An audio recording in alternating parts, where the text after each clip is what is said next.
Assalamualaikum warahmatullahi wabarakatuh. Perkenalkan, nama saya Bella Safira, NIM 1910204053 pada mata kuliah Biologi Konservasi, dosen pengampu Bapak Hendra Ladirman, SSI, MPD.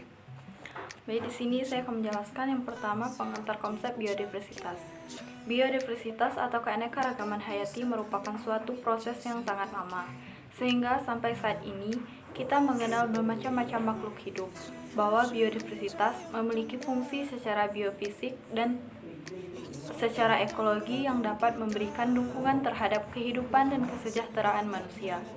Tingkat keanekaragaman hayati. Terdapat 3 tingkatan keanekaragaman hayati, dari yang terkecil ke yang terbesar: genetik, spesies, dan ekosistem. Yang pertama, genetik. Tingkat keanekaragaman hayati yang pertama adalah tingkat gen atau genetik. Keanekaragaman genetik merupakan jenis keanekaragaman yang paling mutlak dan dapat terjadi karena adanya keanekaragaman susunan gen pada suatu organisme. Yang kedua, spesies. Tingkat keanekaragaman hayati berikutnya adalah tingkat spesies atau jenis. Keanekaragaman spesies merupakan keanekaragaman yang meliputi flora dan fauna. Hal ini juga menunjukkan adanya jumlah dan variasi dari jenis-jenis makhluk hidup di bumi. Yang ketiga, hayati. Keanekaragaman hayati yang terakhir adalah keanekaragaman ekosistem. Yang B, konsep dasar plasma nuktah.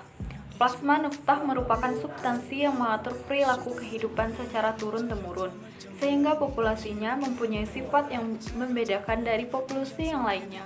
Perbedaan yang terjadi itu dapat dinyatakan misalnya dalam ketahanan terhadap penyakit, bentuk fisik, daya adaptasi terhadap lingkungannya, dan sebagainya. Dengan kata lain, plasma nuktah merupakan massa organisme, flora dan fauna yang masih membawa sifat-sifat genetik asli. Yang C, hubungan antara habitat dan ekosistem. Sebuah ekosistem berisi banyak habitat. Habitat adalah rumah dalam desa ekosistem. Dalam ekosistem tinggallah beberapa komunitas yang terdiri dari berbagai populasi. Populasi makhluk hidup sejenis, komunitas, kumpulan dari beberapa populasi. Yang D, pengertian sistematika.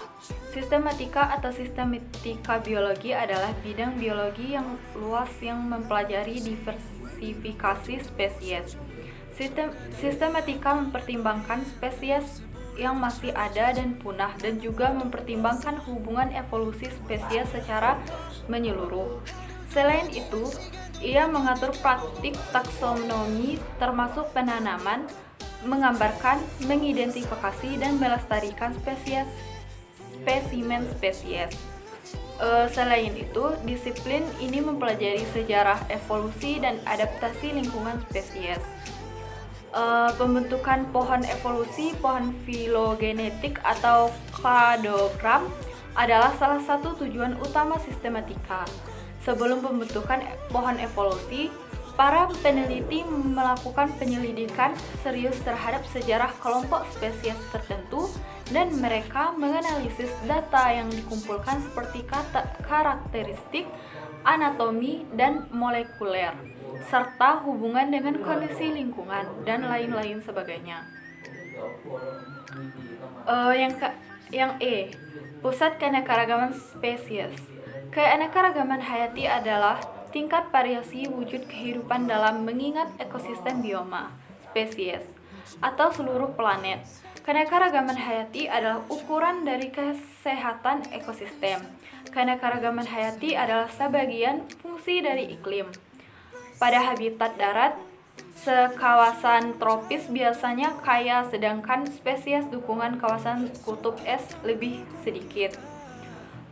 Perubahan ronde yang cepat biasanya mengakibatkan kepunahan massal.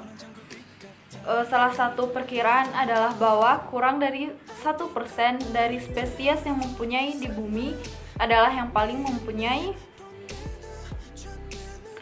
Yang H, kegunaan atau manfaat biodiversitas. Biodiversitas yang tinggi di suatu wilayah memiliki banyak sekali manfaat bagi lingkungan dan siapapun yang tinggal di wilayah. tersebut. Manfaat-manfaat ini antara lain adalah jasa lingkungan, manfaat sosial, dan manfaat ekonomi sebagai sumber daya alam.